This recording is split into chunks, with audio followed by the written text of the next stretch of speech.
Don't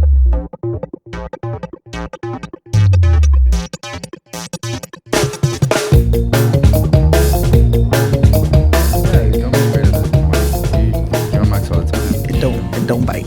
Don't bite. So, Josh, sandwiched here between. Josh. Hold on.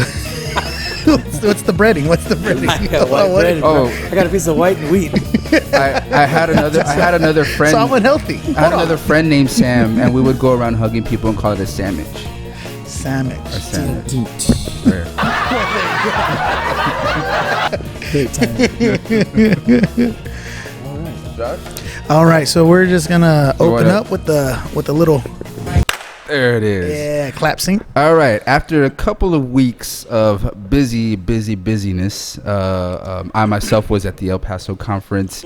Came right back into our homecoming harvesters. Ran into Pastor Rudy Estrada down there in El Paso. He surprisingly talked to me. He's very, very famous. So he made some time Stand for me. up. I'm only a man. But yeah, so obviously we haven't done this podcast in a few weeks. With the last one being Pastor Fernando. Only a man. So we appreciate your patience in these sporadic posts as we record and edit. But we're back. We're back with I would say a very, very special episode. Our very first overseas missionary of this podcast. Of all of our guests that I have known. Pastor Rudy is the least I know personally, so this is why it's very special to me in that sense. You know, hearing of all his accomplishments, his previous rapping, all of that. Yeah, but so that makes this all more special to get him before he makes his way back overseas to hear everything from the horse's mouth itself. Not calling you a horse, but the horse man. Face. And you know what? And I forgot to say the name of the podcast, Day After Podcast. Welcome back. That's how out of practice we've been for a minute. But with that said, the man, the myth, the legend, the people's champ, Pastor Rudy Estrada. I'm humbled by the introduction. And it's funny enough that all those monikers were once used amongst a few of the disciples. Wow. I just added that people's champion today, so I read it on somebody's like WhatsApp. Paul Wall, right? Hey. You remember that? This is a throwback. That's throwback for myself and for Pastor Rudy, I think. Okay. We're very privileged and we're very blessed to have you here, and most of all, to have your family here with us. Yes. You know, them all being able to enjoy the States once again for this time. So with all that being said, we don't need in-depth necessarily like you normally do for your sermons, but a quick testimony about how you got saved, what God did in your life, how you really received the calling to be a pastor, and then to how you got the calling to be a missionary. So start wherever you want, but... Okay, well, I guess it started when I was 12 years old. It was the summer of, I believe, 1992. I had my uncle from Guam. He came to stay with us for one summer, and in a nutshell, at the end of his stay there, he told me that he had a gift for me. But at the beginning, he told me he had a gift for me, and I thought it was money, because you have relatives that come stay, and all my other relatives took money. I figured, man, this guy's going to give me money. So Uncle Don was different. I mean, he just carried himself different. He didn't talk much, but he had like this joy in his life. It was very tangible. So on his departure, before he was going to leave, he said he said to me, I'm ready to give you your gift. And I was like, all right, let's have it, And he says, I'm going to give you some good news. And I was like, okay, well, let's have it. And then he said, well, if you were to die today, where would you spend eternity? And I was like, well, I don't really know. I didn't really think about it. And so the gift of the good news was he was telling me about Jesus. And he just said to me that, Jesus could change my life and that he could forgive me of my sins. And if I wanted to go to heaven, I had to know a way to get there. And so I think I said heaven is where I'd go, but I didn't really know how to get there. And so he kind of told me, well, in order to get there, you have to have Jesus in your life. And then he asked me, would you like to accept Jesus into your life? And I said, well, sure. I want to go to heaven. Nobody wants to go to hell, right? Mm. Yeah. And so, I accepted the gift. Jesus came into my heart. And I just remember I got saved on my bed right there in my room. He led me into prayer. The moment I opened my eyes, I literally just had this experience that I was a changed man. Even at that young of age, I realized something happened. There was like a transaction that took place right there. And I got saved, gave my life to Jesus. I knew I was saved after that because I started trying to be nice to my little sister. I used to torment her. And she's 6 years younger than me, so she would have been around 6 at the time. And I remember telling her, I'm sorry for being mean to you. And, Wow. that was just the beginning of, I knew something happened. And on top of that, I was like, I want to be like Uncle Don. He's got this peace in his life, joy in his life. And so that, I hope that answers the first question of how did I get saved. Mm-hmm. The second question would have been, how did I become a... Well, where did you get your calling of being a pastor? Like, all of us here, a lot of people watching are Christians. And so some of them may be new believers. The question for a lot of people are like, does God tap you on the shoulder? Does he give you some sort of vision? Or is it just, something that you just have in your heart that keeps you to be like, man, you know what? I like this. I like working with people. I like seeing people get touched, and God, will direct you on how to do that. For some people, it'll be pillars, and other people, it's pastors. How did you receive that calling to be a pastor in your life?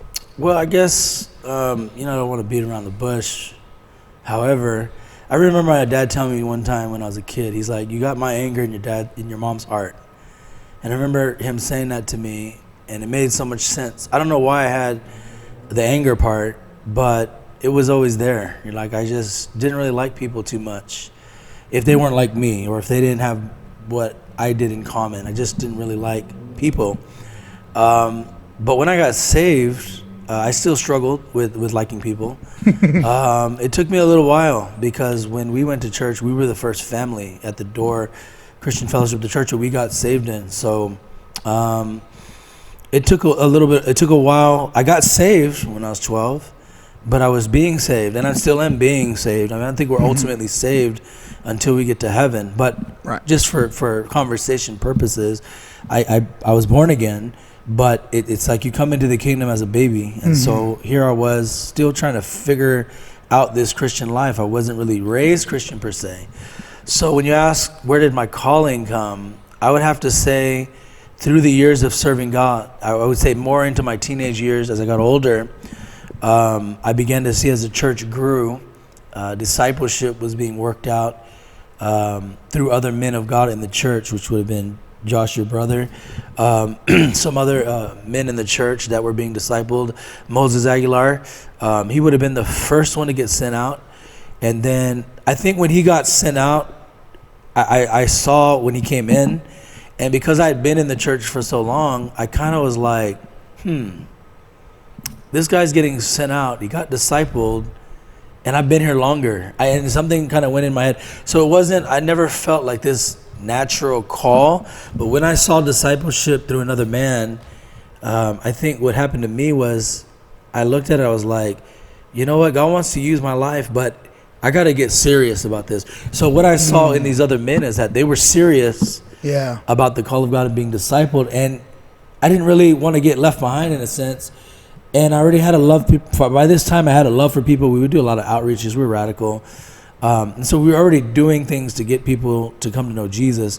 I would say in the process of getting a little older, being around and seeing discipleship at work, seeing one of my brothers get sent out, it put a fire in my heart that, you know what, I need to do something. I know I can lead people to Jesus because I was led to Jesus. And so I guess that's where it started. I didn't have any light shining from heaven saying, you're going to be a pastor. No, I didn't have those.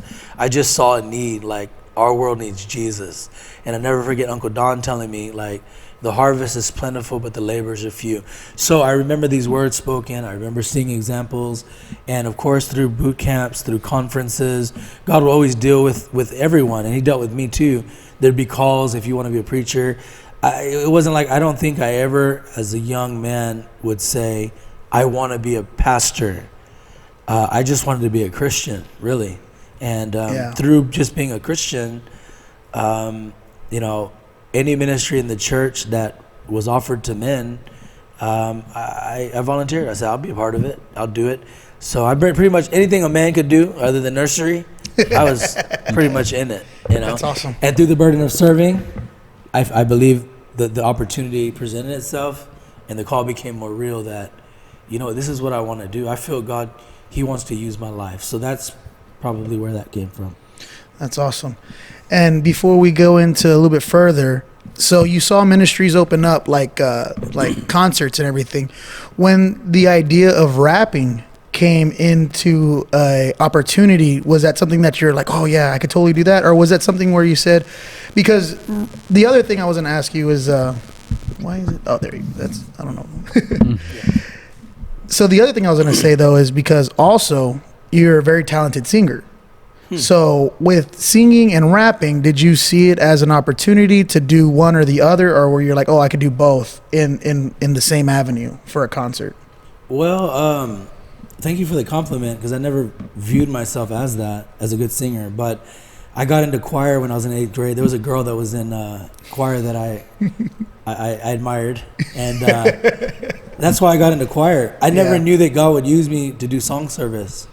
But it's interesting how, in our life, we get involved in things sometimes for foolish reasons, but God uses them for his glory. So right. The choir part of me, like in 8th grade, I remember, I actually had a choir teacher that kind of taught us how to sing.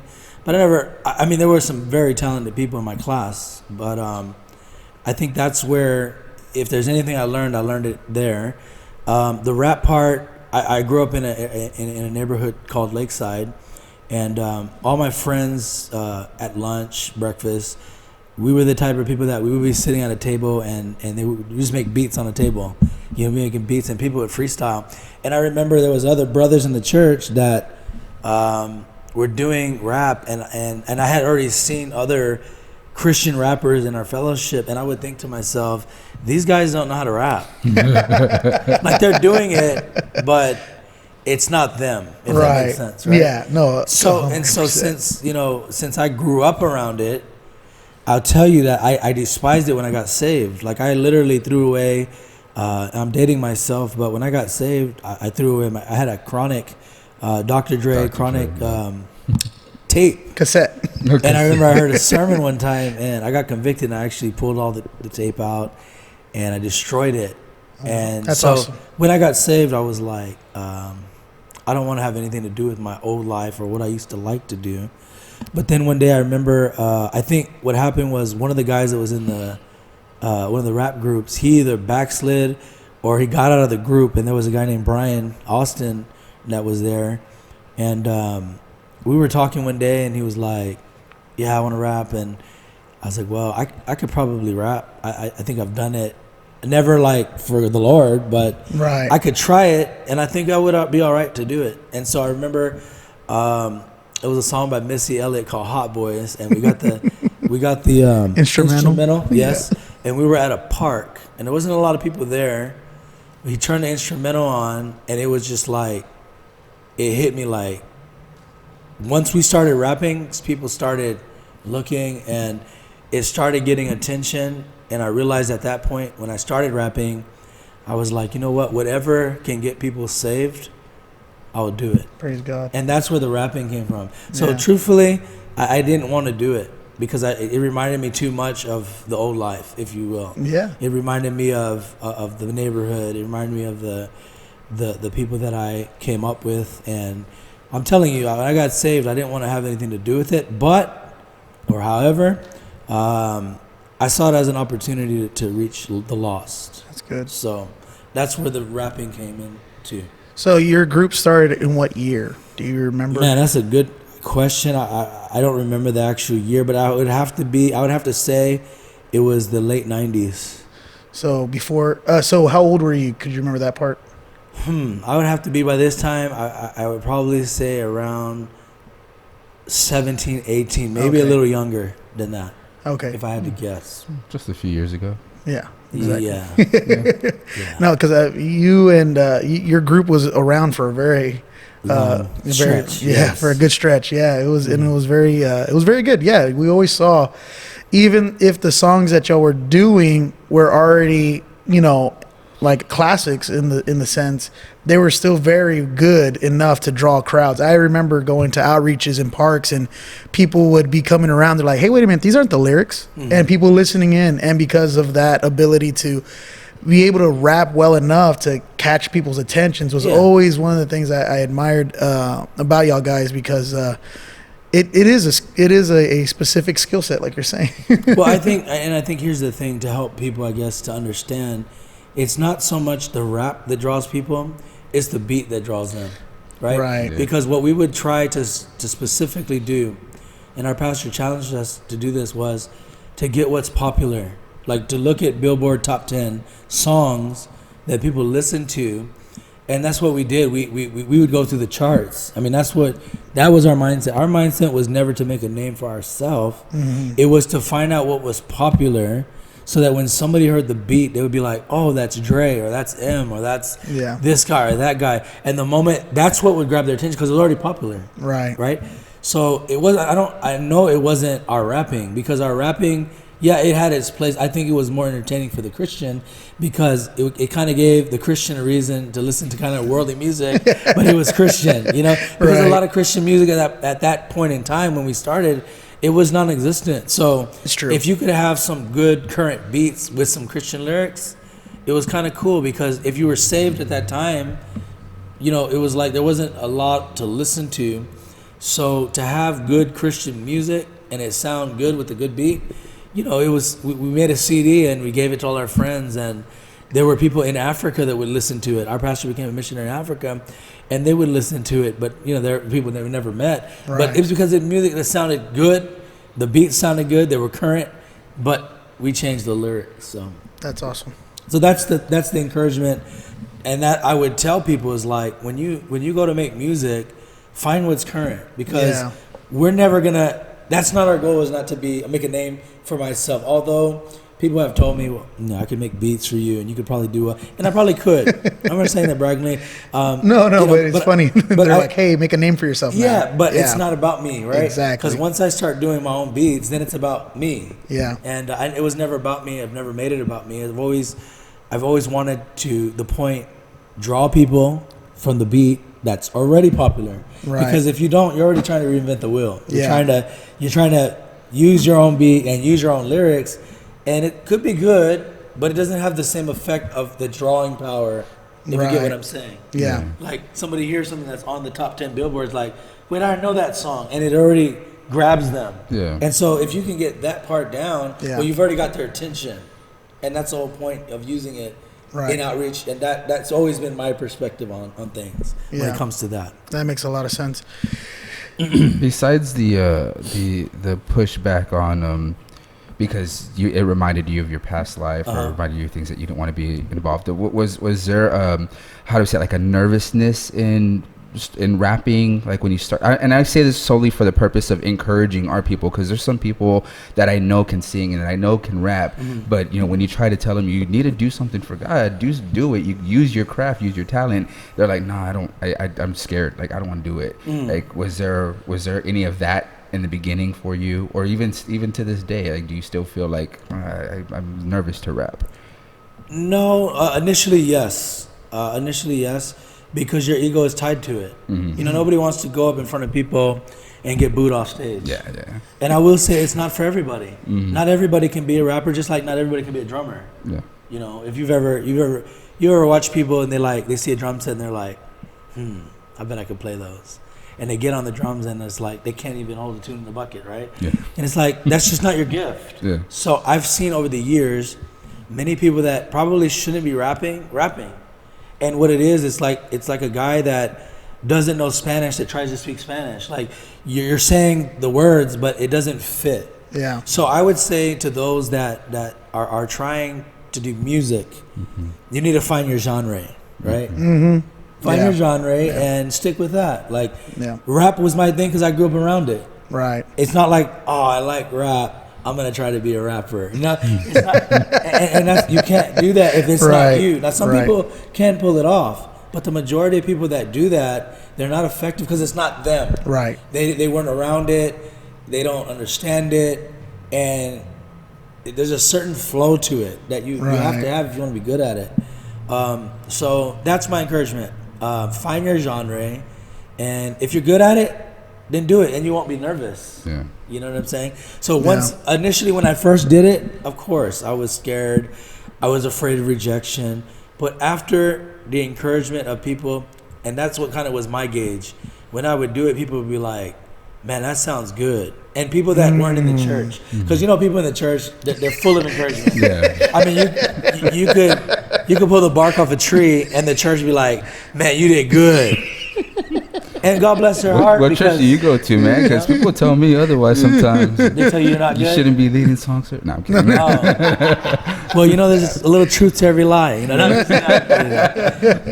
I'm just kidding. But what I'll say is that I heard this, and it bears witness, is that when you try something and there's an evident anointing, God will reveal it through people. And remember, like, you got to gauge your audience. If there are people, and I would say not in the church, that are complimenting you, people that are not saved, then it's effective. Like, that's what you should do then. In other words, any ministry in any church or whatever you try to do, it'll be validated by people because you're doing it for people. If people tell you, man, you're not very good at drums, I know you like them, but it's just not you. And if you're not willing to accept that, then you're only fooling yourself.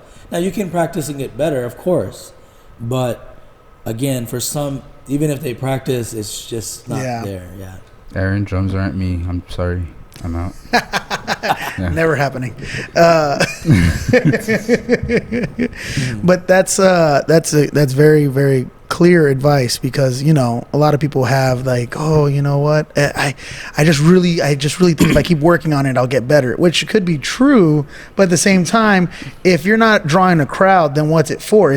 It's for your own ego, like you said. It starts to become ego driven. Yeah, and that's really good advice, because we have to think about souls. That's the main thing when it comes to ministry. You have to think, and everybody has a gift. I believe that. It's just not everybody has the same gift. And sometimes what can happen is you see somebody that's functioning in their gift, and you're looking at them, you're like, man, that guy's good at that. I want to be like that. But it's not your gift. Yeah. But if you find your gift, man, you can be just as good or better if you find what God has called you to do. Yeah. And so for me personally, if we're talking about myself, I just, like I said, I grew up around it. I enjoyed it. People were getting saved, and it drove me further to do more songs and to get more creative. And that's, for me, that's where it was birthed out of. That's awesome. Yeah. I want to kind of take a right turn out of the music here and go into one thing that Pastor's been talking about this year that we are going to probably see and likely see are a lot of marriages. Yeah. So I kind of want to go into marriage in terms of so Brenda, you met Brenda. She wasn't coming to church yet, you said, right? She came to like the outreach. We met when we were 15 at an outreach. We were 15 years old. Yeah. And so she started coming because of the outreach, or was she coming before the outreach? No, that was the first time I ever met her. Okay. And that was the first time I knew this. Yeah. Amen. There you go. So the question. Oh, I don't know. So the question is in that process, I know you kind of touched on it in a sermon that you preached here, but in that process of seeing her and having that start of being like, man, I want to get to know her. I know you mentioned Pastor Isaac gave you some wise words, some wisdom, but in that, did you think about, okay, I need to take a step back? Or did you think about, okay, well, once I get this stuff taken care of, then I can pursue even more? Or how did that work out in your own heart? Because, for a lot of people right now, they may be interested in somebody and they're telling them, hey, pump the brakes, Okay. And so when they pump the brake, so when that's happening and they start getting all these things figured out in their life, did you just immediately rush back into it, or did you just kind of like try to casually become a friend and all that kind of stuff? That is the real question, is that how did you pursue it after Pastor told you pump the brakes? Okay, well, I guess in a podcast you want the truth, right? I mean, we would love the truth. You don't would be need to awesome. sugarcoat anything, No, right? don't sugarcoat. Yeah. And you're gonna get a bunch of views here, so You're breaking records. y'all are breaking records. All right. So I met when we were 15. We started dating when we were 17. I had graduated high school at 17, and my wife was still a senior in high school. We dated for a year, and in that year, I wasn't ready to get married. And I'll say why, because, in order to get married, you have to have some things established in your life. In other words, the way that I was discipled was that you date to get married. Right. And, at 17, I had almost everything there in place, but a couple things went wrong. For example, I wrecked my vehicle. I remember I had a vehicle and wrecked it in a ditch. That's a whole different podcast. But that set me back. Oh, it could be the same one. It set me back. We'll just put it that way. And, there were some things that took place. My girlfriend then, Brenda, she finally graduated.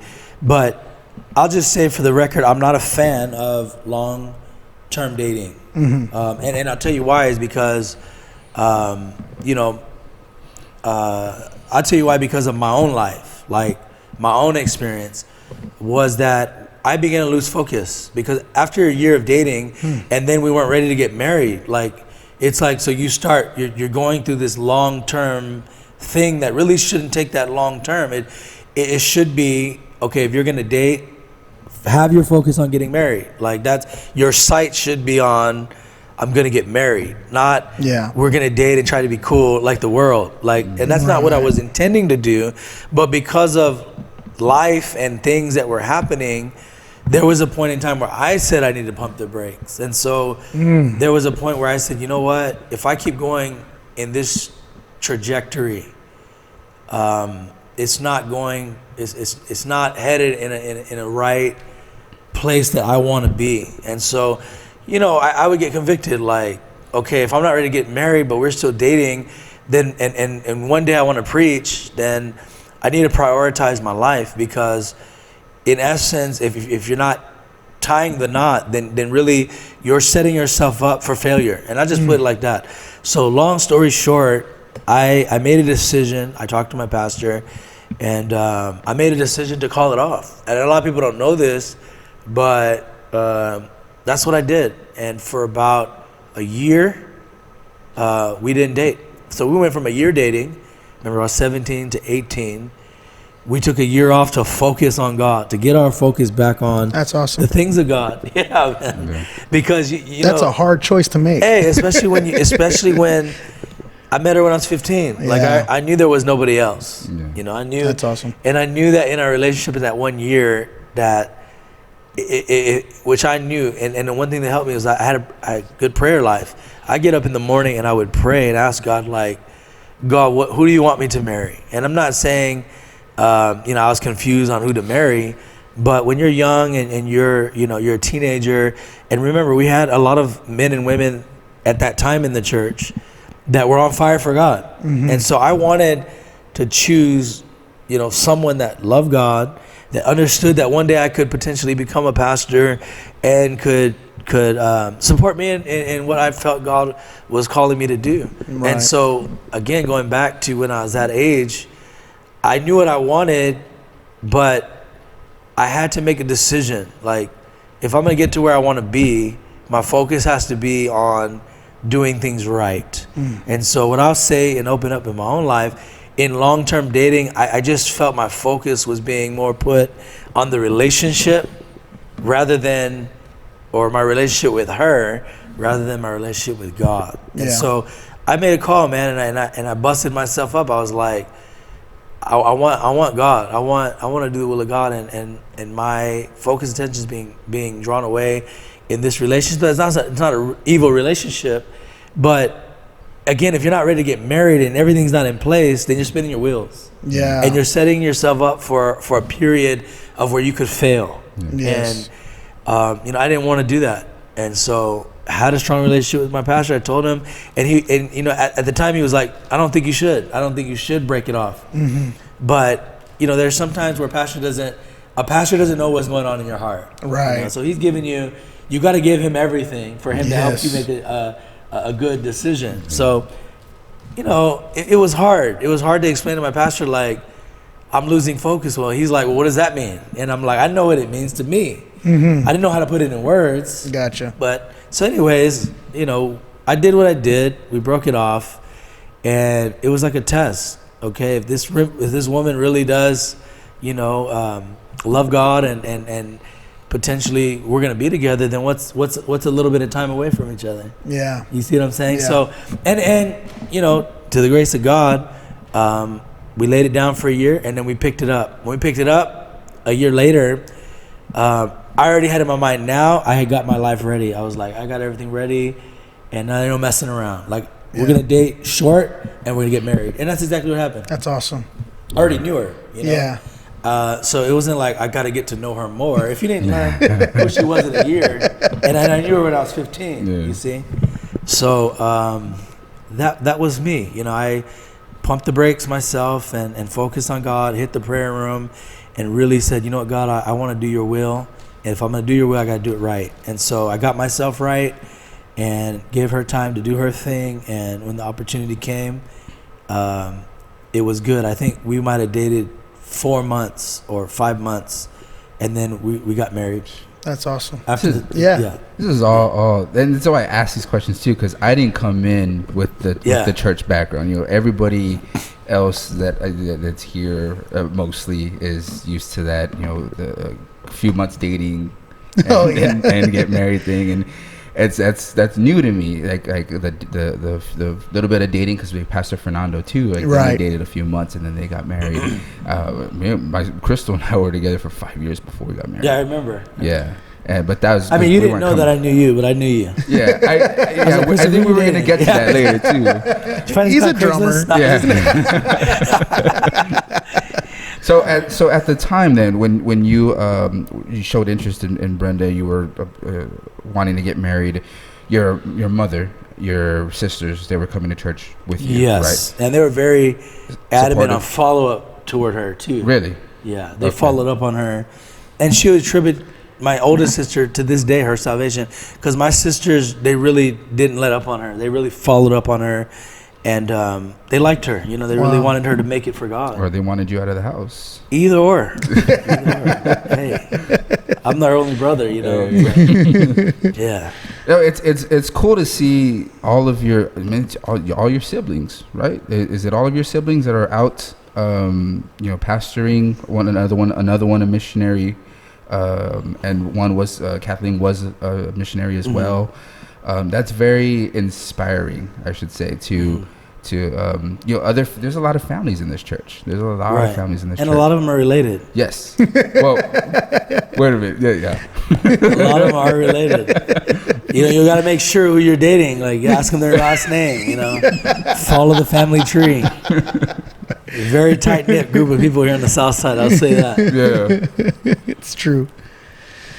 And so in that was very good advice, because that's true when it comes to dating. It shouldn't be for long term. And the main thing, too, is to know that you're ready to get married, then you're ready to date. Like, it's kind of like you have to have those. If you're not ready to get married, my advice to you is don't date. Just be friends. Be friends, right? Mm-hmm. You want to get to know someone, go to outreach, come to the church events. And truthfully, and really and truly, and I say this truthfully, that me and Brenda, we were like the love story, because she was really a good friend to me. We had good friendship. And I think when you have that friendship before you go into the marriage, it really does help you, because every marriage goes through trials and tribulations. But when you're friends, you can make it through anything. Yeah. And so that's what has helped me in these 20 years of marriage. I'm 20 years down the road now from the time I got married. And my marriage is stronger. And I know that sounds cliche, but it's stronger now than it's ever been. Yeah. And you can have that if you build on a strong foundation. Yes. Right? Of course, God being that first layer, but friendship has to be in there too. Yeah. Some guys, they I don't want to talk about just general people. I know we're trying to do this for me, but I think your mindset can't just be, I want a pastor's wife, Right. And that's what I had to realize for myself, was like, okay, if she's not interested in being a pastor's wife, then I have to be okay with that if I'm going to consider her. So these are things you learn in your friendship. Just talking like, so what do you want to do? Like, what do you see? Where do you see yourself being? Where do you see yourself? And so you find these things out in friendship, and then that way you're not guessing after you get married. You know? So you go into the marriage being equally yoked, knowing, okay, this is what the goals you have. Okay, that's cool. That kind of matches. And in church, you'll have friends, and you'll understand, okay, this woman wants to be a career woman. This woman wants to be a football player. It's all whatever, it doesn't match. So you got to find, and when you have that compatibility and that friendship, it makes the dating process very simple. Yeah. And that was what I was going to say too, is that, as a testimony, as a witness to your marriage, as a testimony, I can really say that being there at your house as a teenager, seeing you and Brenda together was very inspiring. It was something that I could say, man, I want a marriage like that. You know what I mean? They had their disagreements. They had it, where they would say, okay, we need to talk. I don't remember that for the record, but Josh watched me like a hawk. So yeah, but that's one of the things, is that I was a teenager, and my brother wasn't in the church because he was pastoring his own church. Right. So all I had left was Rudy as like a close relationship. Right. And that's when I was like, man, what is he doing? What is he doing that? And I knew this story before he told it. He told me this several times, and I never listened. So if you're listening, listen to this story, because it is a testimony to the fact that you can have a good marriage even if you must take a detour to get refocused on God. And that's what I was going to say, is that I saw that, and now in my own life I can go back to those moments where I saw Brenda and Rudy together, and I can see them, maybe disagreeing about something, and I can think, okay, how did he resolve it? Well, you know what? He humbled himself in situations, and he was able to apologize to her in front of me, even. You know what I mean? In front of me, even. He was, and that's the thing. He doesn't remember a lot, because I spent a lot of time there. So I'm like, hey, I'm gonna crash out on your couch. He's like, whatever. But that's one of the things that I can. That's very good advice, and that's what I want to be, is a witness to that. That yes, if you do God's will, or if you're questioning whether or not you're being distracted by your relationship, listen to this. This is very good advice. This is something that I didn't do, that I now will say, yeah, this is right. You can't go around thinking that, well, you know what if we just keep going and God will just work it all out of us. No, you have to get worked out before you get into the marriage. If not, like for my testimony, is that I brought a lot of baggage into my marriage, and now I'm having to work. I've been having to work it out. God's helping me, but it's not something that I would say to go into a marriage with. But then also, you can see where his life is.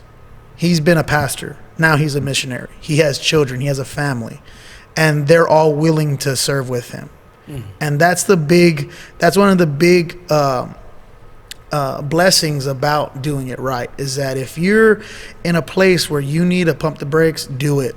Don't consider it, and like you said too, if you go to pastor and, well, pastor said not to do it, well, are you really giving pastor all the information? Yeah. Be truthful, be honest, because honesty really it goes a long way, because I think sometimes being young, your emotions can override common sense, if that makes sense. Oh yeah, it does. Right. And so if you get emotionally attached to somebody, and you can't come to a point where you can say, hey, if we had to break it off right now, we could both, with a clear conscience, keep serving God. And that's what I was taught. I was taught that if you be friends as you're dating or courting, however I know the terminology's changed. We're talking, we're walking, I don't know, all the things that they say. Regardless of what you want to call it, it's successful when, if in the time that you're talking or courting, whatever, if you come to a point and say, you know what, this is not going to work out. Like, I realize by talking to you, I realize by courting you, that you're just not the one. And we can walk away our separate ways and still serve God. That's how you know that, you did it right. Yeah. Now, when one person backslides and gets bitter and says, oh, well, I'll never forgive you because I opened up to you and you broke me. Well, you shouldn't have allowed that much access to begin with. You were only talking, or supposed to be, right? Right. So when people get emotionally attached to someone and their focus is more on that person rather than God, they're setting themselves up for that failure, if you get what I'm saying. Yeah. And when you and I'll say it from my own experience, that was a hard year of my life because I didn't know if she would find somebody else. I know that there was a possibility that there were other brothers in the church, and that might have thought, oh, well, it didn't work out for them. Let me go and swoop this up, and then let me catch a case. No, I'm just kidding. No, but you get what I'm saying. It's like there's a risk involved. There was a risk involved. Yeah. That I wanted to marry her. It's just things weren't right at that point in my life, and I just trusted God. Prayer is your number one companion when it comes to relationships. That's because awesome. When you let God be your guide and not your emotions and not your feelings and not all these weird, people live too much on their emotions, and many times you just gotta live on truth. What is the truth? Are you faltering with your relationship with God because of this person? Are you lowering your convictions, your standards? Are you putting yourself in compromising positions to where you can fall? And all these that I just listed, all those opportunities open up the longer you date. Yep. Because you get comfortable. Mm-hmm. And you can't put a man and a woman in the same place as, starting off as friends. It's going to lead to more. It's going to lead to more, and I think once you start seeing that trajectory where, okay, we are focusing way too much time with each other. Like after every service, we got to go hang out or we got to go on a date and you're smothering that person. And truthfully, for me, it started going to that. Like, oh, where are you going? And then if it was like, I'm going to go with my family. Okay, well, can I come? It's like, and she probably didn't want to say no because she didn't want to hurt me. Yeah. But that's what happens in church sometimes that I've seen it and with my own life. It's like you don't realize it, but you start getting possessive. And then if a brother goes up to talk to the one you're recording and just ask her or just tells her, hey, sis, here's a sister that I would like you to follow up. And you're just having a conversation, but in you're thinking, what is he doing? And you start getting suspicious. If you're at that point, something's not right. Yeah. If you're over, what's the word I'm looking for? Analyzing. Over-analyzing, but if you're overprotective, insecure. Yeah. If all these start coming up where you're getting jealous of who they're talking to, and it's just a brother or it's just a sister in the church, vice versa. If those are at work in your life, something's not right. And you got to pull back the reins and say, what am I doing wrong? Yeah. Because now I'm insecure because every person they talk to, I'm watching who they talk to, I'm watching where they go, where they're spending time. And it happens because as a single person, you want to do it right. Yeah. And you don't want to lose what you have. Yep. And so there's a lot of those emotional, things that you go through. But if it's God, it's gonna work. Yes. And you have to keep him in the center. And that's what I did. I just said, you know what? I found myself being that person, and I didn't want to be that one. Yeah. And that's what kind of moved me to saying, I need to step back a little bit. Let me let her breathe. I need to breathe. Yeah. And I need to get back to what is most important, which is my relationship with God. Yes. Once I got my relationship with God right, my life right, my car fixed, then it was time, then you knew the time is right. You see, if I could have it my way, I would have loved, and I just say this because we have our plans and God has his plan, right? But if I'd had my way, I'd have dated her when I was 17. The moment she graduated, I'd have married her. Right. That's what I would have done. But really and truly, we dated when I was 17, and I married her when I was 20. You see? Yeah. So God's plan and my plan were two different plans, but I wouldn't have it any other way. Yeah, exactly. So when you got married, how much longer before you had your first child? 5 years. 5 years. Yeah, I was 25 when I had my first child. The one that's with us today? Yeah, the one that's here. Yeah. Bodyguard. Yeah, yeah. 5 years, and I've always said this story, but you know, when we first got married, one of the things that I would always say is, I don't want to have a kid. I don't want to have a kid until, until I have my finances right, until I'm stable, until I know I can afford everything.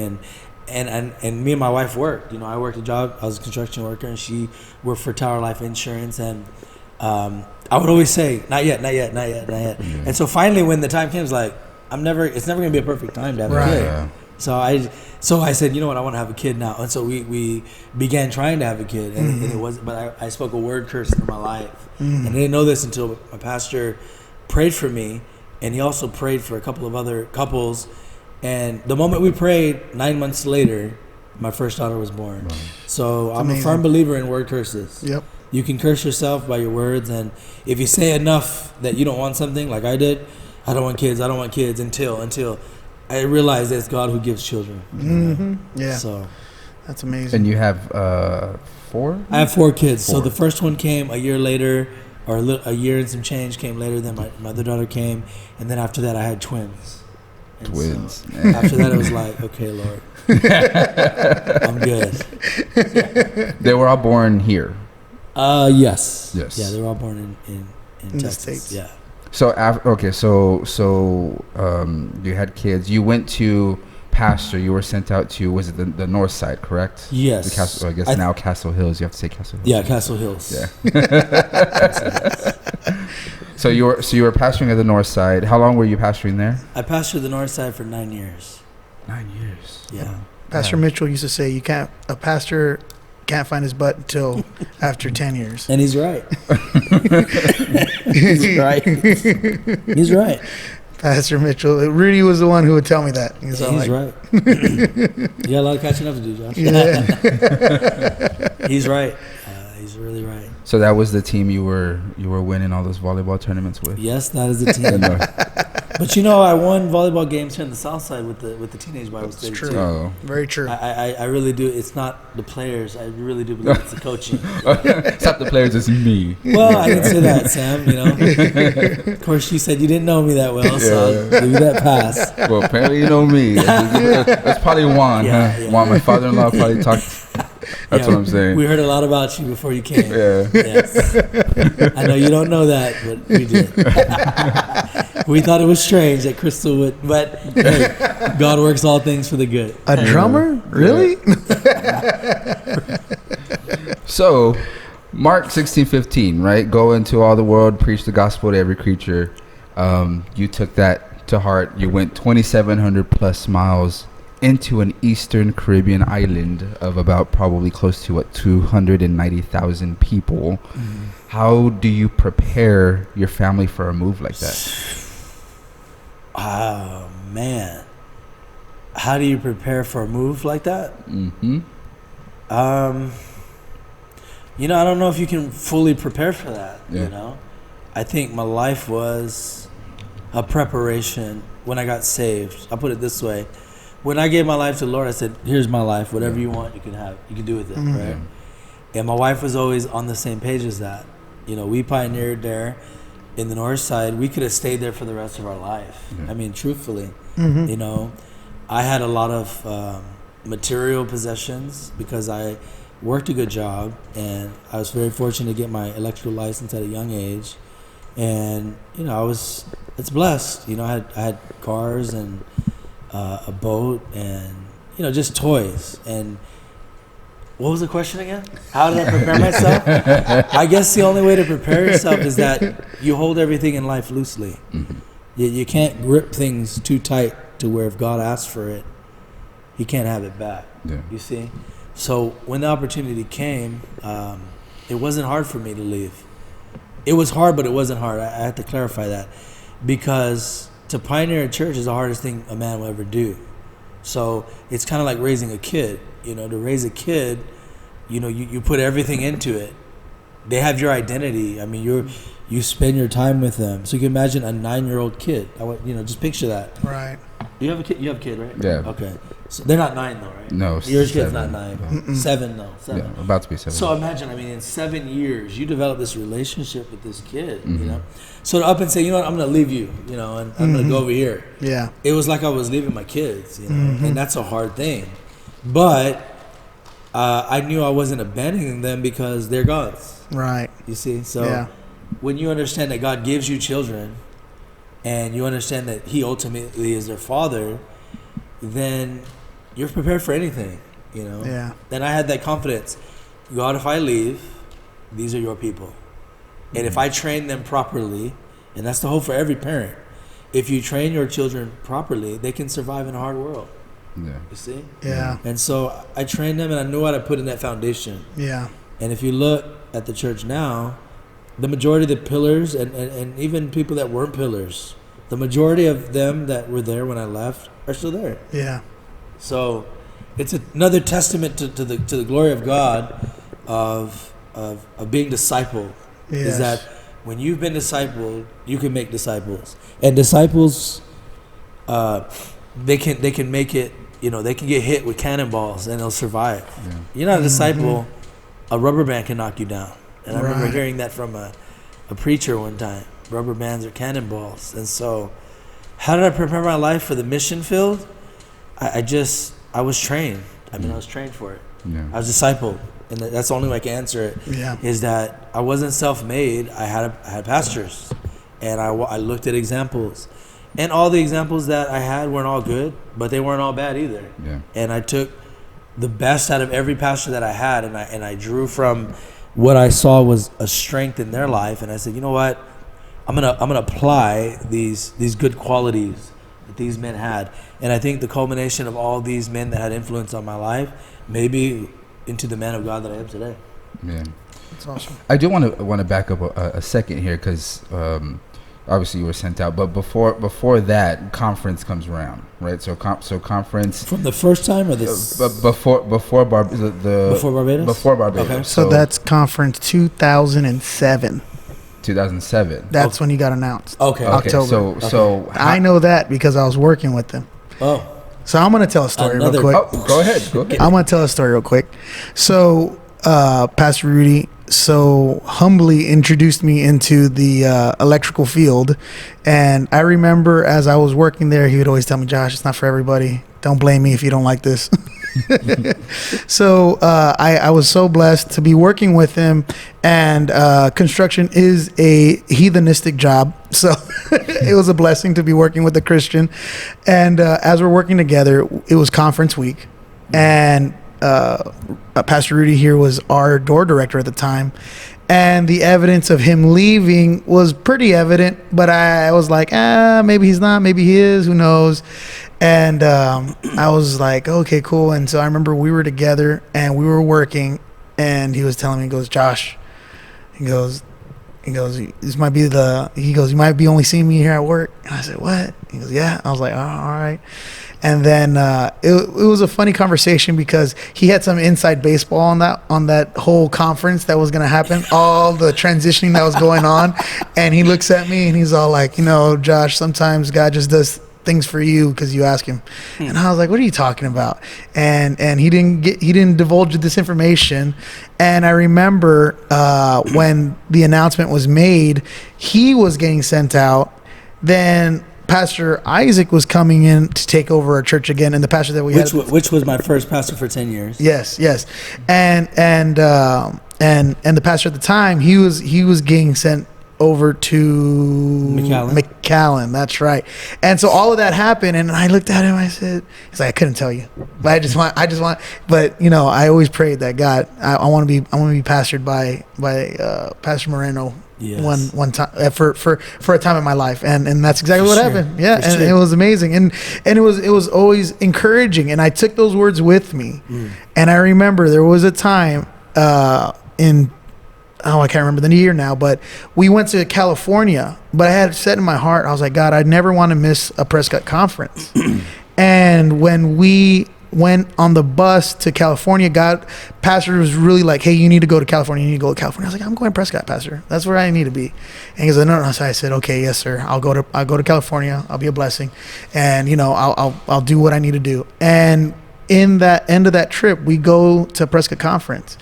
And I tell one of the brothers on the bus, I said, sometimes God just does things for you. And he looks at me, you're going to tell me that God did all this for you? I said, yeah. If that's your heart's desire, God will move oceans for you. So because you have committed to something. And that was something for my life that I can reference back to Pastor Rudy saying those things and for me being encouraged to say, oh, wow, God will do things specifically for one person in the whole entire group. Because that's how much God loves us. It's true. But go ahead. So how long did you? So you knew. It's scary. This is scary because Josh saw a lot that I don't even remember it. Yeah. So I'm a little bit on edge. I told you you're asking us if we have questions ready. No, we're just you're in the hot seat, brother. You understand? I remember this guy and he's a little guy. Yeah, things just come to us. Things in here. Okay, go ahead. So that conference is here. 2007. You said. How did that conversation happen? Or did you already know? Did you know that you were? How long did you know that you were getting sent out to Barbados? That was a long time ago. No. Barbados or Barbados. First time? No, Barbados. Oh, okay. I was talking about north side. Oh, okay. That was the fun one. So which one are we talking about now? Barbados. Okay, so the question is. So how long did you know? Did you know beforehand? Did you know that day? Oh wow. Okay. About that I was going to Barbados? Yes. Okay, so that week of conference, it was 2016. 16. Okay. I think we were on like a Wednesday night of conference. Pastor Ruby and Pastor Gordon pulled me into the office, and I might have my days mixed up a little bit, but if I remember correctly, it was either a Tuesday or Wednesday. I'm in the office, Pastor Ruby's office, and the question was, would you like to be a missionary, and if so, where would you like to go? And my first thought was, wow, what an opportunity! What trust that these two men of God that I look at as great leaders, for me, because I've been in the fellowship for many years, and even when I came in, Pastor Gordon was already leading like song service, so I've always viewed him as a leader, in my mind, and so I'm sitting with these two leaders, and they're asking me where I want to go, and pretty much in a sense, giving me an opportunity to go anywhere in the world. Which is an amazing opportunity. Yeah. So, my mom being from Guam, my first inclination is Guam. I'd like to get to go there. And but there was a fellowship church already there, and so that one kind of got shut down. And then I pulled up 4 different islands. I brought up Fiji. I think I brought up Trinidad, Tobago. This place called Tonga, which is where a bunch of big dudes, big island. And I was talking to Pastor Ruby, was like, what do you think about these? And it was like every one that I brought up, of the ones that I threw out there was something that was like, no. So then I was like, okay, well, let me just stop guessing. I trust these men. And it's like, well, what do y'all think? I mean, because the ones I'm throwing out, I get batted down, you know? And it was Pastor Ruby that said, what about Barbados? The moment he said Barbados, something in my heart was like, that's the place. Wow. So before you go any further, you seem to have had your heart for an island. Yes. So that came when? When did your heart reach out for islands and be always on your heart like that? Well, I've always loved the water, for one. And I think it's because of, my mom's side of the family, from an island. So in my heart, it was like, if I ever was approached to become a missionary, it would be around some water. That was just always my thing. It was just, I don't know why or how. I was never one of these guys that was like, I had a vision. I want to be a missionary. There's some guys that are like that. Yeah. Me, as I said, I could have stayed in the north side for my whole life. Right. I could have been happy sending out men to different places. Yeah. But it was more of, it's not my will, it's God's will. Right. So I sensed God saying, you need to go, and here's an opportunity. Yeah. And my prayer was, I got 4 kids, a wife, and God, if you open up all the doors to where my leaders say we'll send you, I will go. In my mind, this was an act of God, because 6 people to any nation, that's an invasion team. Yeah. Yeah. Seriously. You know what I'm saying? Maybe a little miniature one, right? But it's going to cost. And that was always my mindset. If you're willing to invest, I will go. So those four islands that you always had those in your mind? Or? No, I didn't always have them in my mind. When they asked me where I wanted to go, I guess the only one I had in my mind was Guam. Because my uncle had just passed away. The guy that led me to the Lord had passed away about a year before that conference. And he was a preacher. Wow. And he had a church that he had just built, beautiful church that I actually preached in when he died. I actually gave a speech, and people got saved in that building from the Philippines. That's awesome. So I was like, God, are you setting this up? Like, do you want me to go to Guam? Like, there's already a building. Yeah. My family's there. I was already getting people saved there. Yeah. I thought, in my head, I was like, Confirmation. yeah, hook, line, sinker. This is a setup. Yeah. This is God. I belong in Guam. And it wouldn't have costed anybody much because I already had the inheritance, in a sense. In my mind, I'm thinking, hey, this is God's will. Yeah. And then. Yeah. So how did that conversation, when that was decided, how did that go with Brenda and your kids? With Brenda, it went seamless. Like, I'll go wherever you want. Wow, that's awesome. The kids. The kids. Do y'all love the beach? Yeah, let's go. Yeah. That's how it went. Nice. All right, cool. And so when you were announced to go to Barbados, how long was the period between the announcement and you actually leaving? I got announced in October of 2016. I got sent out in November, the last day of November that year, which would have been the 29th to the 30th. So a month. Oh, wow. Yeah, so got a trailer, packed me up, and they said, we better send him before he changes his mind. How'd you get the trailer across the ocean? It goes on a ship. Oh, okay. It's on those 40-foot containers. I was joking, but okay. Cool. The Suez Canal, is that where it went through? No, not So now you've been pastoring in Barbados for what, 5 years, right? 4 years. 4 years. Okay, 4 years. At the time, there were no fellowship churches. No fellowship churches. So how was that? You were basically alone on an island all by myself. Yes. With my wife and 4 kids. Yes. How was it? Yeah. It was an adventure. I mean, to be on an island where there's no fellowship church, it was like, God's gonna move. I just had all this confidence. Yeah. I just came out of a church for 9 years, and something was built. I was like, I can do it. I was made. That's awesome. Yeah. And speaking of God moving, now there's 3 out there. There's 2, and when I go back, I should be going back here soon. There's already a guy from London that's headed out there. Yeah. Wow. Yeah. So we'll have 3 fellowship churches in That's Barbados awesome. Here in the next month or so. Yeah, that's And right. the question was? No, I was just throwing that out there. Oh, okay. Yeah. So it's amazing because I love the Barbadian people. Yeah. Once I got there. Yeah, you're the white person there, Yes, right? the white Yeah. man. Yes. The white man. I've been called white boy. Get out of the road. So one of the we had the blessing of having Pastor or is he evangelist? I believe he's pastoring. You always enjoy his singing and all his music. Patrick Johnson? No. From London.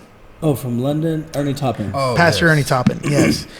I was able to let the cat out of the bag that you were actually a tremendous fan of his. When you were here, you always enjoyed his singing, you always enjoyed his songs. And I had told him, because he was one of the ones that wanted to go to Barbados. And I said, well, that's funny, because I knew that guy from when I was a teenager, and all he would ever do was listen to your songs and really be inspired by your ability to create music. And he was really surprised that he's like, really? Like, he didn't realize what kind of impact his music could have on another person. So my question is, has he been able to go to Barbados to preach? He's been there a couple of times. Yeah. So is that kind of I know he was saying here while he was here, that was his heart. Did you get to meet anybody that he knew? Is he known on the island? Does he know people? Did he get to introduce you to anybody? No, I didn't really. Not really. His mother lives there, and he has some family there, but we didn't really have time to kind of, converse on who he knew. So yeah, I mean, I didn't really get to. Right. He did come. However, he preached for me in my church, and he's preached for Tori as well. That's awesome. And done some concerts and outreaches on the streets. He has a heart for the place, no doubt. Yeah, that's amazing. And that doing concerts in Barbados. So we've had the ability, you've sent us video and you're there rapping and everything.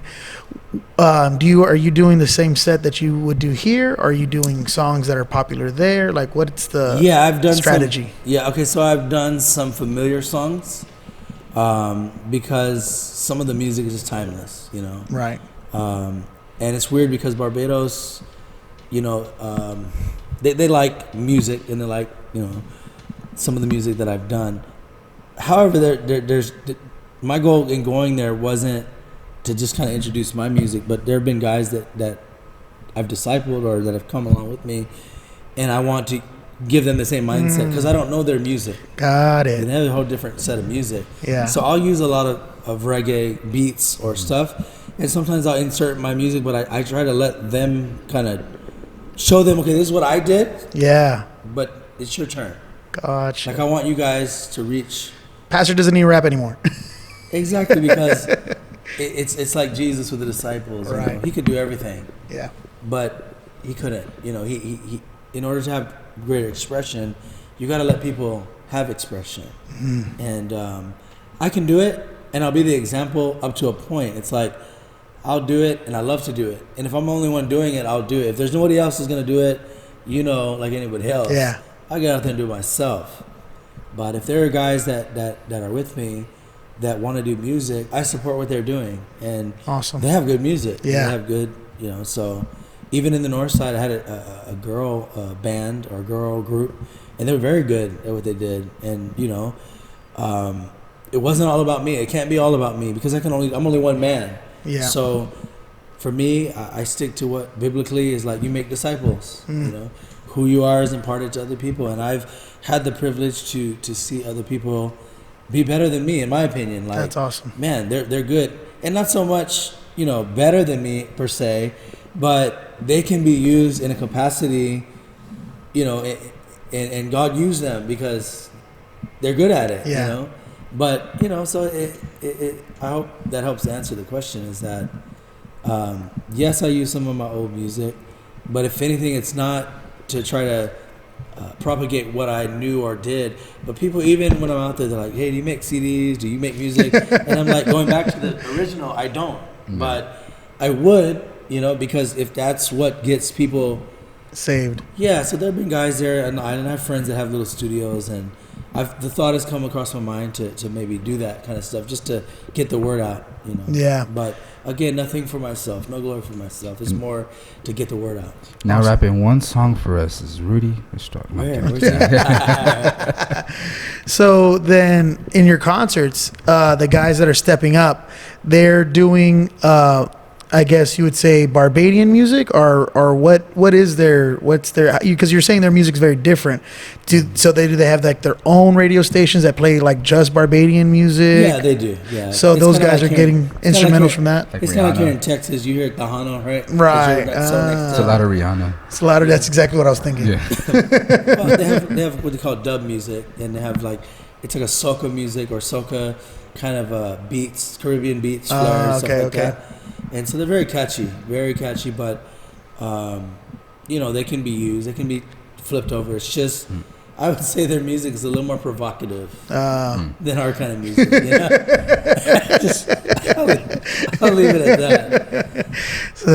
So that's funny. And so when they flip the songs, do they have you? Did you have to? Not necessarily have to, but were they more like, hey, Pastor, can you rap this with me? So like to get their feet wet? They love to do the hooks and let me rap. Oh, okay. Because they're like, man, he can rap to anything. Because I can just go freestyle. Right. I mean, I'm not perfect at it, but if you throw any beat, it's like Sam here, right? I mean, there's a song that me and Aaron I gave him a song and he's like, gives it to this guy, and he just goes off because he has a natural talent for keys and music, And so, I mean, it's the same way with me with rap. It's like rap is universal. If you just have a beat, you can flow to anything, really. Gotcha. You know, so for them, they'll come up with good hooks. And I had one guy, I actually called him Captain Hook one time. He's like, this guy, he could come up with hooks. He really could. So he would do the hook, and I would just do the rap, and Gotcha. and I would go off their beats, like in the one that we did for that camp. Yeah. I mean, they love that. I think their favorite song was this one song that was popular over there. The beat, everybody knew the beat, and my buddy did the hook, and everybody was singing the hook. It wasn't really so much my rap. Right. They got excited when I started rapping because they're like, "Oh, this guy can rap," but the hook is where everybody could sing along to. It was such a good hook that's what you want. Yeah. It's simplicity, right? And that's what kind of sticks in people's head. Is a hook. Yeah, it's true. Yeah. That's why they call it a hook. Yeah. Excellent. Right? That's why. I never. Oh man. Come on, let's get some laughter.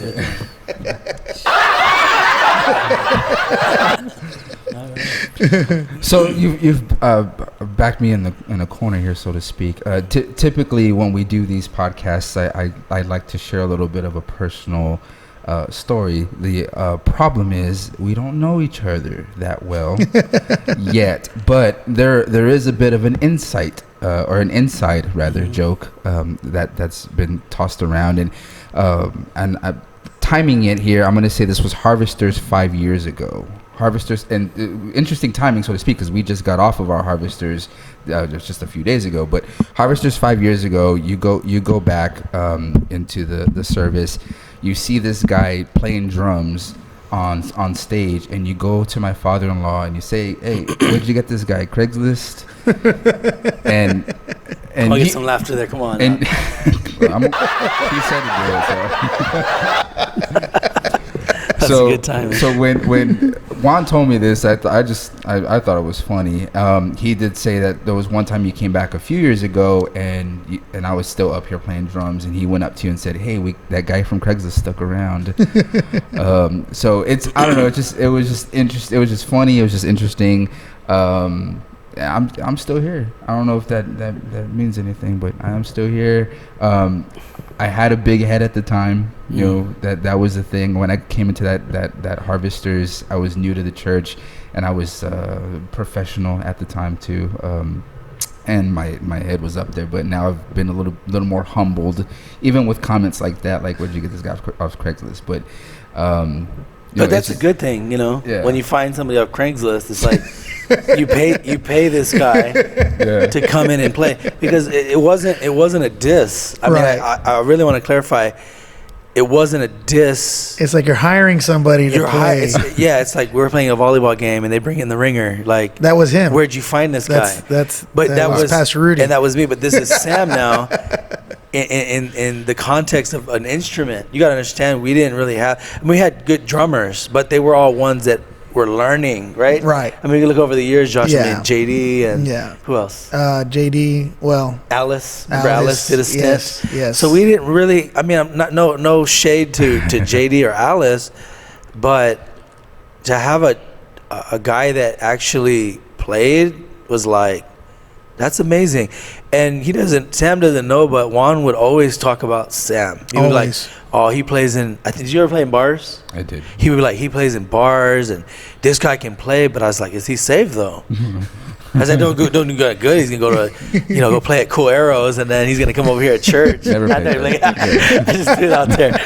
I know Juan knows that place, that's why. But anyways, my point is, it's like, that's rare that you have a guy that has that much talent that you had to come into our church. We hope for that. Yeah. Because I'm always been one of song service. I was a song service leader. That was one of the first ministries that I bona fide really liked. So to have musicians that can play and love to play has always been my heart and my passion. Yeah. Because regardless of the music, that was for outreach. But when you think about for worship, that's my heart. Like, I dream of that. Even for Barbados, it's like, one day I want to have a good drummer. I have a good guitar player. I have a good, singer, a song service leader. But I would like to have a choir because I love to worship God. That's just something that's in my heart. So it was never a diss. It was just like, man, this guy's good. You know, Something's up here. Oh, I didn't think it was a diss. it's almost too good to be true. I didn't think it was a diss. I saw it as a compliment. Yeah, because he wanted to get paid. Yeah, but I never got paid. He was just because he didn't get paid. Just so we're clear, I never got paid. That's too good. Mark takes me out to eat a lot. But He's paying you. Yeah. He loves that button. Or just this one. Oh. All right, guys, one more, and we gotta wrap her up. Yeah, that was. My wife is calling. There's one more thing too. Your mom. I miss your mom. I do remember her. Annie. Good old Annie. Good old Annie. I remember her one time coming up to me, and just out of nowhere, just telling me like, I pray for you and Crystal a lot, and I appreciate that you're here at the church and you're doing a lot, and so that really stuck with me through all of these years, and that was quite a while back. But yeah, we really do miss your mom around here. Have you talked to her? Yeah. I talked to my mom, and Mom, if you're watching, Sam appreciates you, and so do a lot of people. A lot of people. Yeah. I mean, yeah, totally, 100%. I mean, I mean, she's a lot of the reason why I'm even here. To be truthful, I mean, that woman's a strong woman of God. So, yeah, she brought the majority of us to. If it wasn't for her, man, I mean, I really her tenacity, her ability to to tell people, hey, you need to come to church, and and you know, my mom, she didn't want to at first, and then and look at her now. Yeah, look at her now, married and living life, and now has her son, her oldest son, over at Pastor Rudy's church, assisting pastor. Like that is all because somebody was willing to lay their life down. For sure. You want to ask the final question? The final question is gonna be: are you gonna be here for the picnic? You know what? That's not the final question. Oh, that's not the final. I know. It's not the final question, but it is a question I was asking. Okay. Cool. Put this thing next to Pastor I'm Rudy. just kidding. Yeah. I'm just kidding. The final question is: do you have anything that you want to say to relay to people, or do you have any? Is that the question? Like words of encouragement, and any sort of inspiration to people that. Before we close, though, I do want to go back just real quick because we were talking about. Because we had a little single seminar right here, right now, that you were giving to all these, to all of our anybody who's watching who's single. Those were wise words, but you were saying that you had to let go of the relationship and just believe. So that was really your faith moment that you had with your relationship, because a lot of people don't realize that there needs to be faith inside of a relationship, and if you're willing to let it go into God's hands and see him do something, that's really a faith moment. Could you say that was kind of the benefit of doing all that, was having your faith in God rather than in yourself to make the relationship work? Yes, for sure. I mean, it was just because one of those things that a lot of people don't realize, and that's what I was saying that for the purpose that Pastor's actually challenging us on faith right now, and inside our finances, inside serving God in the church. It's about the faith, that taking God at his word. That's what the word faith, he's been telling, that's what he digs into us, and he says faith means taking God at his word. So if the word of God says that he's going to take care of you, you have to believe it. For sure. And that's one of the things I wanted to bring out before we completely closed out, because it was really good. And I'm going to recommend it to all of our singles to listen to this, because that section all by itself, I'm like, wow, if it was for anything, it was for that. And a lot of laugh tracks. There you go. But okay, so last thing, do you have any encouraging words, or do you have anything that you want to say to the people, to all the people watching, to all the millions of people? Because one of the things you said in your sermon was things have kind of changed in terms of a lot of men were on fire before and just wanted to get sent out, and there was just not enough finances, but now there's like a lot of finances, but not enough men want to go out. I think that was along the lines the willingness to go out is not there anymore as it was before with those same men in the church. And so now it was more of the factor of not trying to, I know it wasn't to make anybody feel like like you're throwing stones at them, Yeah. but definitely trying to set a fire underneath them. Yes. Yeah. So for those people, any sort of a push that you can give them, any encouragement that you can give them, like if there's any sort of mind battles or anything like that, just keeping people. Well, I mean, first to clarify my reason for saying that, it wasn't because I observed that. I'm not here in the church, for one. I don't have that kind of mind control over anybody. I don't know really what's happening here, right? For the record. Right. All I have is what Pastor said. Pastor said, we need men that will go. Off that premise, I said what I said. So he would know more than I would know. Right. If there are men. He said during one of the things was that we need men that will respond. And my whole purpose of saying what I said was there was a time where everybody wanted to get sent out. Yeah. That was never, you would never hear any other pastor say, hey, we need men to go. There were always men that wanted to go. Yeah. So for me to hear my current pastor say it, it's just a reiteration, like, we need to put the value on this. Yes. Because for him to say that doesn't mean that men don't value it, but it means that he's wanting men to get in the gap. And so to my encouragement to the Southside brothers, there's a lot of good brothers here. Right. And I don't know how you serve God or worship God because I'm in Barbados, been there 4 years. So for me, it's not about taking shots at this brother, that brother. All I can go off of is in the times that I've revisited this church, guys that have come up to me and said, yeah, man, I'm going to get sent out.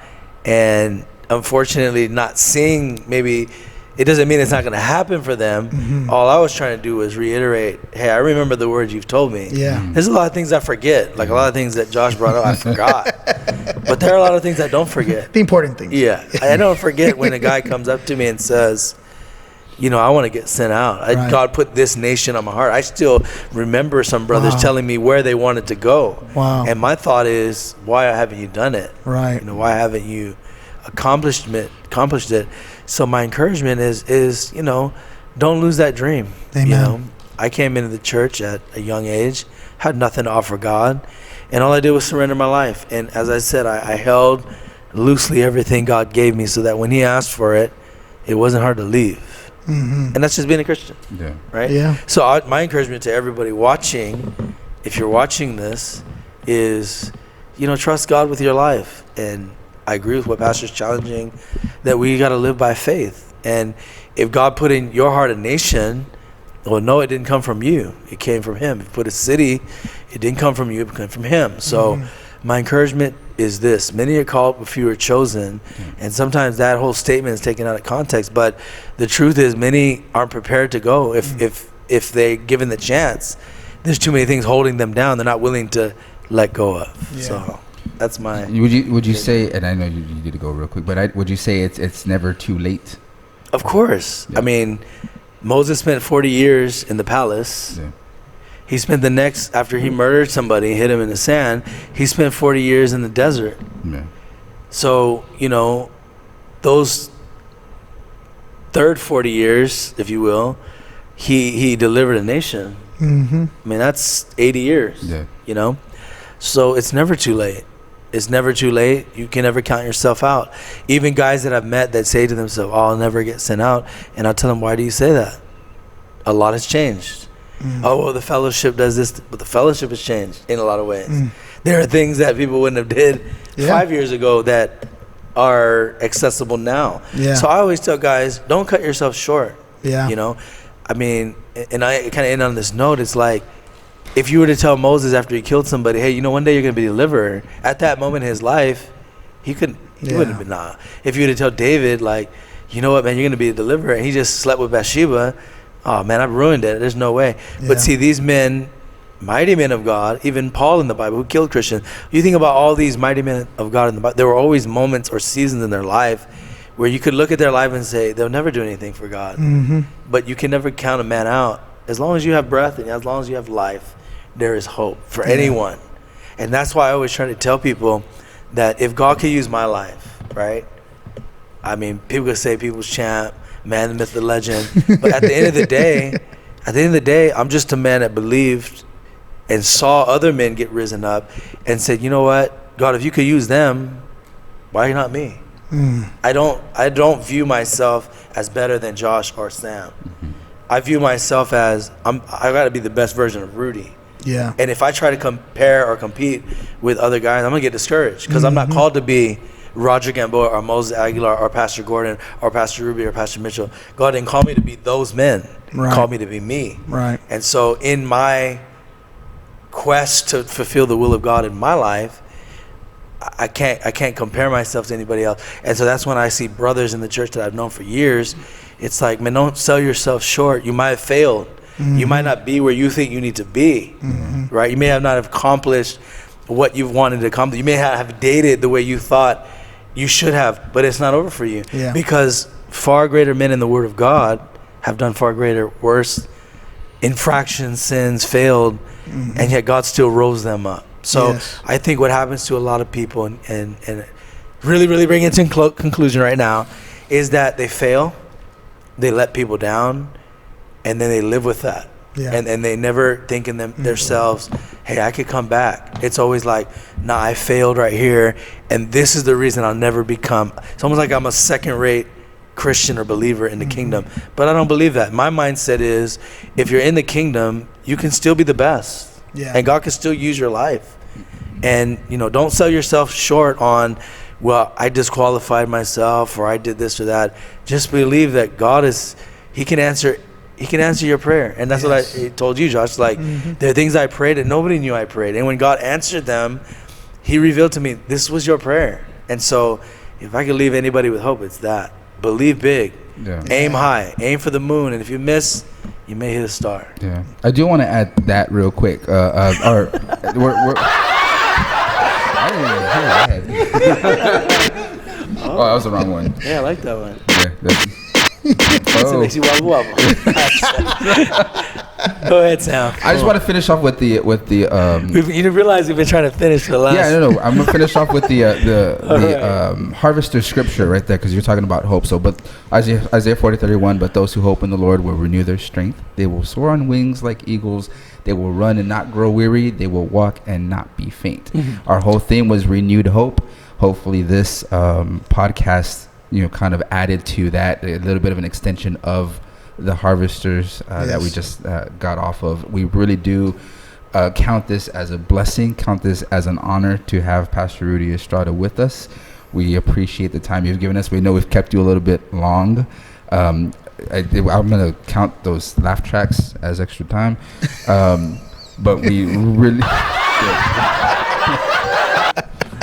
But thank you so much, you and your bodyguard, for showing up tonight, and we appreciate you being here. It's a privilege. We hope you have a safe trip back to. We hope you're here for the picnic. Secretly. Yeah. So, because I'm hearing a lot of talk about the volleyball. But their alliance is being made. Yep. Careful what you ask for. Careful what you ask for. He's texting me like, you don't want this smoke. Hey.